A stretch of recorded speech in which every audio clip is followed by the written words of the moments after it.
Verdade devocional de 6 de março. O corpo do justo, uma semente de vida. Mas alguém dirá: como ressuscitam os mortos? E em que corpo vem? Insensato! O que semeias não nasce se primeiro não morrer. E quando semeias, não semeias o corpo que há de ser, mas o simples grão como de trigo ou de qualquer outra semente. Mas Deus lhe dá o corpo como lhe aprouve dar, e a cada uma das sementes o seu corpo apropriado. Pois assim também é a ressurreição dos mortos. Semeia-se o corpo na corrupção, ressuscita na incorrupção. Semeia-se em desonra, ressuscita em glória. Semeia-se em fraqueza, ressuscita em poder. Semeia-se corpo natural, ressuscita corpo espiritual. 1 Coríntios 15, 35 a 38 e 42 a 44.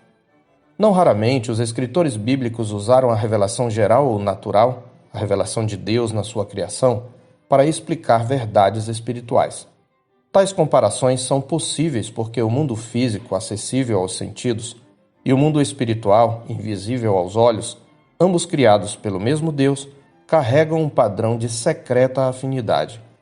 Uma das analogias mais consoladoras nessa relação é a que descreve o sepultamento do justo como uma semeadura. No texto da nossa meditação, Paulo está explicando a natureza da ressurreição dos que morrem em Cristo. Influenciados pela cultura grega, que considerava descartável o corpo material e cria na reencarnação, os cristãos de Corinto tinham dificuldades em compreender a doutrina da ressurreição. Alguns até mesmo a negavam, mas partindo do fato histórico da ressurreição física de Cristo, Paulo ensina acerca da ressurreição futura de todos os que nele creram. O apóstolo mesmo levanta a pergunta que possivelmente surgira na mente de alguns de seus leitores. Mas alguém dirá: como ressuscitam os mortos? E em que corpo vem? Verso 35. A pergunta, em princípio, faz sentido, porque quando se morre, o corpo volta ao pó, como diz a Escritura em Gênesis 3,19 e Eclesiastes 12,7. Sabemos que o corpo se deteriora, ficando apenas cabelos e ossos. Daí a pergunta: se o corpo se decompõe, em que corpo os mortos ressuscitarão? É aí que entra a revelação geral como ilustração. Paulo aplica 3 princípios da lei da semeadura à ressurreição. Em primeiro lugar, ele diz que aquilo que é semeado tem de primeiro morrer para nascer. Verso 36. É comum esperar que as sementes sequem antes de plantá-las. E aquela semente seca e aparentemente sem vida é enterrada na terra, em cujo ventre se rompe, mas ao contrário do que parecia, dali nasce uma nova planta. Do mesmo modo, à voz do Onipotente, daquele corpo inerte e enterrado brotará um novo corpo. Em segundo lugar, você não semeia a árvore conforme ela há de ser, mas apenas o simples grão, conforme Paulo diz no verso 37. Por um lado, há uma correspondência entre a semente e a árvore, de modo que elas trazem a mesma essência. De uma semente de manga não brotará outra coisa que não uma mangueira. Por outro lado, a semente da manga não é a mangueira, mas é, por assim dizer, um corpo de natureza inferior que é semeado em fraqueza e corrupção, pois está a desfazer-se. Pois assim também é a ressurreição dos mortos, esclarece-nos o apóstolo.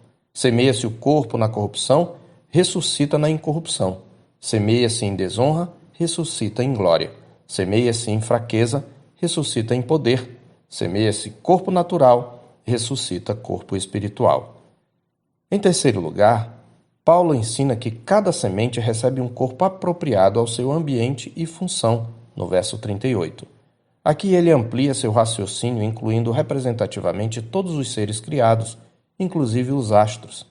Cada ser tem um corpo apropriado ao ambiente e função para os quais foi criado, sejam os corpos celestiais, sejam os terrestres, conforme versos 40 e 41.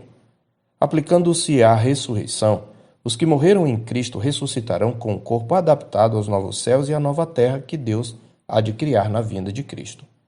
Por isso serão corpos glorificados, incorruptíveis e imortais, recriados à imagem de Cristo, o último Adão, pois, assim como trouxemos a imagem do que é terreno, isto é, nosso pai Adão, devemos também trazer a imagem do que é celestial, isto é, de Cristo, como diz o verso 49.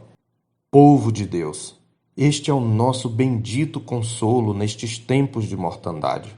O corpo do justo é uma semente de vida, que ao sepultarmos amados irmãos em Cristo, a quem aprouve tomá-los para si, mesmo gemendo sob o aguilhão da morte, lembremo-nos de que não estamos apenas sepultando corpos inertes numa tumba fria.